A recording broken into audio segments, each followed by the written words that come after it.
අපි බලමු 13 A කොටස. ඒකේ තියෙනවා A සමානයි මේ න්‍යාසය, B සමානයි මේ න්‍යාසය හා C සමානයි මේ න්‍යාසය කියලා ගනිමුලු.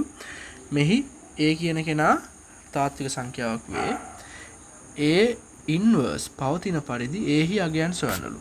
A ඉන්වර්ස් පවතින්න නම් මොකද්ද වෙන්න ඕනේ? මේ තියෙන්නේ පළවෙනි කොටසේ 13 A වල. හරි. A ඉන්වර්ස් පැවතීමට නම් මොකද්ද වෙන්න ඕනේ? මේවා තියරි. වෙන්න ඕනේ දේ තමයි det A. det A කියන්නේ මොකද්ද? det A අසමාන වෙන්න ඕන බිඳුවට. det A කියන කෙනා බිඳුව වෙන්න බෑ.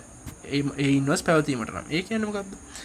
A ගේ ක්‍රම A ගේ මාපාංකය තමයි det A කියන්නේ. A ගේ මාපාංකය බිඳුවක් වෙන්න ඕනේ. ඇයි එහෙම වෙන්න ඕනේ? අපි දන්නවා A ඉන්වර්ස්ට සූත්‍රයක් මොකක් කියලාද? A ඉන්වර්ස්ගේ සූත්‍රය මතකයිද? A ඉන්වර්ස් සූත්‍රයක් තියෙනවා 1යට det එහෙම නැත්නම් 1යට A ගේ මාපාංකය වතාවක් A නෙවෙයි ඒව පොඩ්ඩක් වෙනස් කරලා ලියන එකක් තියෙන. ඒක මම පස්සේ කියලා දෙන්නම්. මේකේදී ඕන වෙනවා. හරි. ඔන්න ඔහොමයක් තියෙනවානේ. එතකොට A බිඳුව නම් මොකද්ද වෙන්නේ? මේක යනවා අනන්තෙටනේ. එහෙම නැත්නම් මේ කැල අනිර්ණීය වෙනවා. එතකොට අපිට A ඉන්වර්ස් කියලා කෙනෙක් ගන්න බැරි වෙනවා. එහෙනම් det A අනිවාර්යෙන් බිඳුවක් වෙන්න ඕනේ නේ. ඔව්. හරි. ඔන්න det A බිඳුවක් වෙන්න ඕනේ. එතකොට බිඳුවක් නොවෙන්න ඕනේ. det A බිඳුවක් නොවෙන්න ඕනේ. එහෙනම් අපිට දීලා තියෙනවා A කියන්නේ 2යි A 3 1 කියලා. එතකොට එයාගේ det A කියන්නේ මොකද්ද? මෙන්න මෙහෙම එන්න ඕනේ. නිශ්චායකය. මාපාංකය කියලා මම කිව්වේ මේක නිශ්චායකය. හොඳේ. මාපාංක ලකුණු තමයි දාන්නේ මේක නිශ්චායකය. එතකොට මෙයාගේ නිශ්චායකය අසමාන වෙන්න ඕනේ බිඳුවට. නිශ්චායකය හොයන්නේ කොහොමද? මේ පැත්ත ගුණ කරා ඒකෙන් අඩු කරා මේ පැත්ත. කොහොමද? දෙවරක් 1 ඍණ 3 වරක් a අසමානයි බිඳුව. එතකොට මට එනවා මේක සුළු කරන් ආවම උත්තරයක් 3යි a අසමානයි 2යි. එහෙම නැත්නම් a අසමානයි 2 බෙදීම 3යි කියලා. එහෙනම් ඒට පැවතින්න පුළුවන් අගයන් හොයන්න කියන්නේ a කියන කෙනා තාත්වික සංඛ්‍යාවක් වෙන්නත් ඕනේ. ඒ වගේම a ඉන්න ඕනේ මොකක් ඇතුළේද? ඍණ අනන්තයේ ඉඳන් 2 බෙදීම 3ට යනකම් ඉන්න පුළුවන්. හැබැයි 2 බෙදීම 3 වෙන්න පුළුවන්ද? බෑ. 2 බෙදීම 3 ආයත් වෙන්න බෑ. ඒක නිසා මම මෙහෙම වරහණක් තමයි දාන්නේ. ඒ කියන්නේ කොටු වරහන් නෙවෙයි අනිත් වරහණ. කොටු වරහණක් දැම්මත් අයිති කියලා පෙන්නන්නේ. යූනියන් මේ පැත්තේ ආයෙත් 2 බෙදීම 3න් ඉඳන් පටන්ගෙන ධන අනන්තය දක්වා යනවා. ප්‍රශ්නයක් නැහැ නේ. එතකොට මතක් කරලා මෙතන කොටු වරහණක් දැම්මොත් එහෙම කේස් හොඳේ.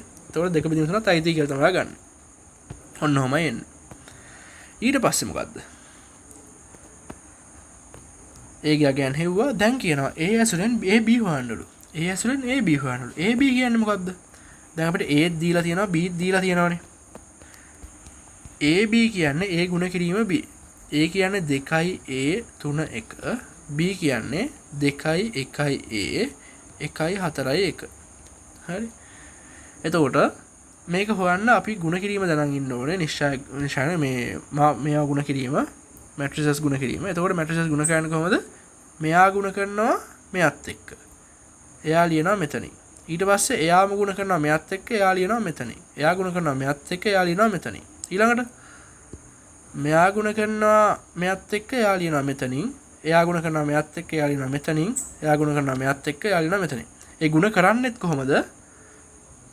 ගුණ කරන්නේත් මෙතන තියෙන එක්කෙනා කියන්නේ 2යි a ඉන්නේ මෙයාගෙන් ගුණ වෙන්න ඕනේ. එතකොට 2 ගුණ වෙනවා 2කින් a ගුණ වෙනවා 1කින්. ඒ දෙන්න එකතු වෙනවා ඊට පස්සේ. හරි. ඔන්න මම කළාම පෙන්නන්නම්. ඔන්න අමතකයි නම් තමයි කිව්වේ. එතකොට ab මට එනවා සමානයි කීයයි කියලාද? මෙයා ගුණ වෙන්න ඕනේ මෙයාගෙන්නේ. එතකොට දෙවරක් 2 4යි. එයාට එකතු වෙනවා a වරක් 1 a. ඊට පස්සේ ඊළඟට එයා ගුණ වෙන්න ඕනේ මෙයාගේ. දෙවරක් 1 2යි ධන a වරක් 4 කියන්නේ 4යි a. ඊට එයා ගුණ වෙනවා මෙයාගේ. දෙවරක් a කියන්නේ 2යි a ධන a කියන්නේ ධන a. ඊට පස්සේ ඊළඟට මෙයා ගුණ වෙනවා මෙයාගේ. දෙවරක් 3 6යි එක් වරක් 1 1යි. ඊට පස්සේ එයා ගුණ වෙනවා මෙයාගේ. තුන් වරක් 1 3යි ධන 4 වරක් 1 4යි.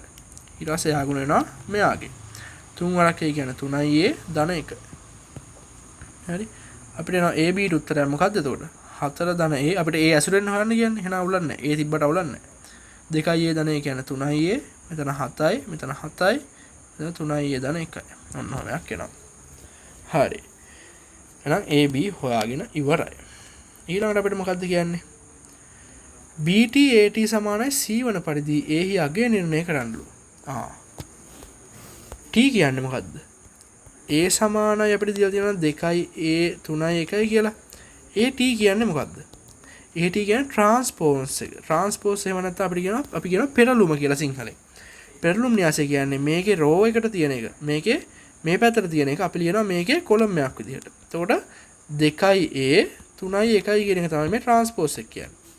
හරි? එතකොට මෙතෙන්දි කොහොමද කරන්නේ අපි?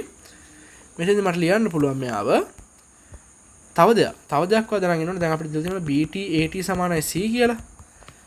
අපි දන්නවා මෙහෙම දෙයක් AB ගේ T සමානයි BT AT කියලා. හරි මේක තියරියක්. AB ගේ T සමානයි BT AT කියන්නේ තියරියක්. එතකොට මට එහෙනම් ලියන්න පුළුවන් මේ තියෙන AB ගේ T වෙනුවට මේ තමයි C කියලා. නැත්නම් මේ BT AT වෙනුවට මෙයා තමයි C කියලා. එතකොට AB ගේ T සමානයි C කියලා එනවා. දැන් එහෙනම් AB ගේ ට්‍රාන්ස්පෝස් එක කියන්නේ මොකද්ද? අපි දැන්ටවත් AB දන්නවනේ. එහෙනම් AB ගේ ට්‍රාන්ස්පෝස් එක කියන්නේ මේ රෝ එක අපි ලියනවා කොලම් එකක් විදියට.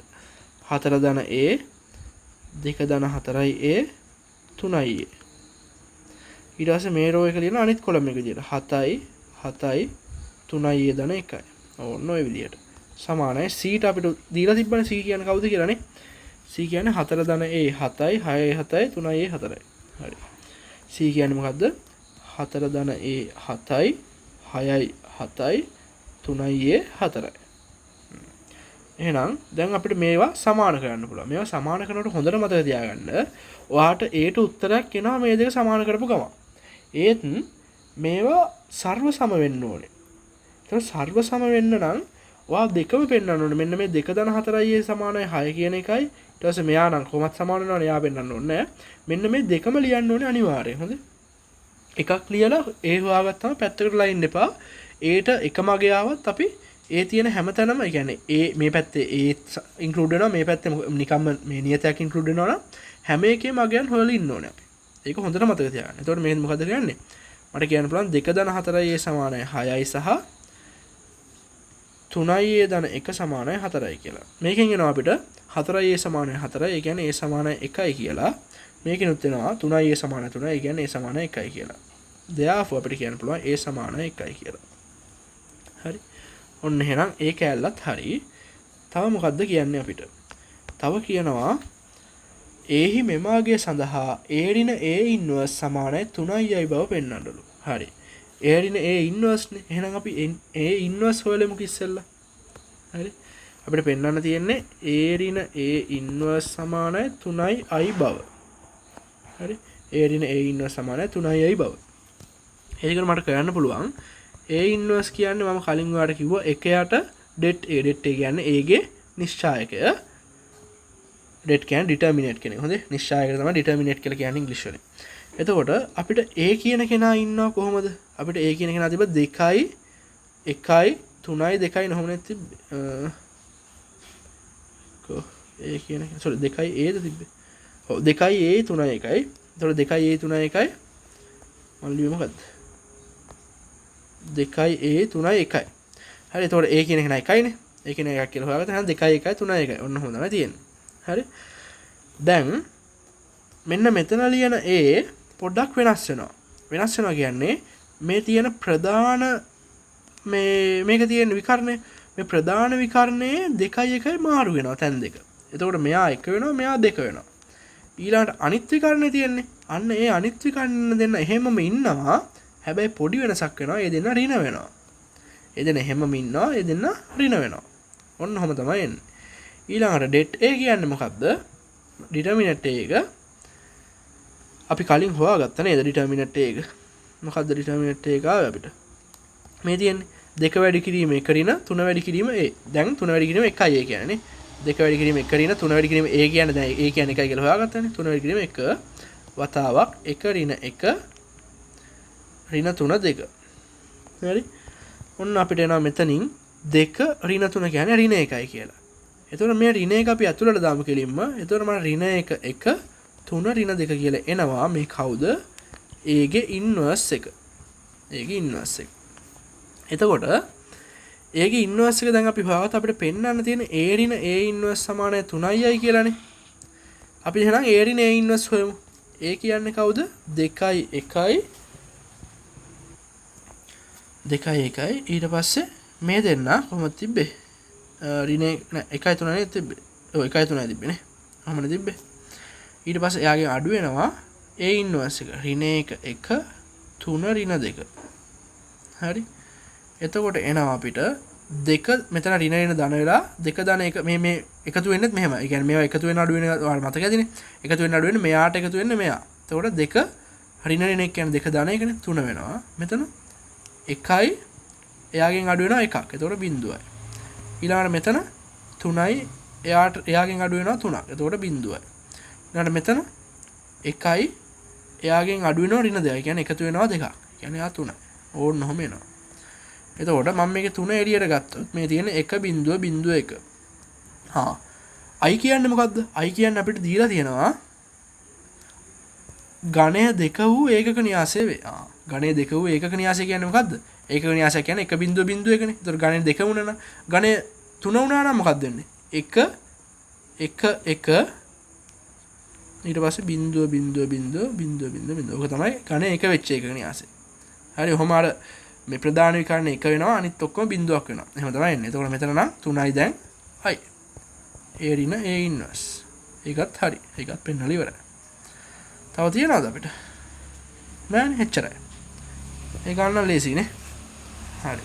අපි ඊළඟ ගානේ හමු.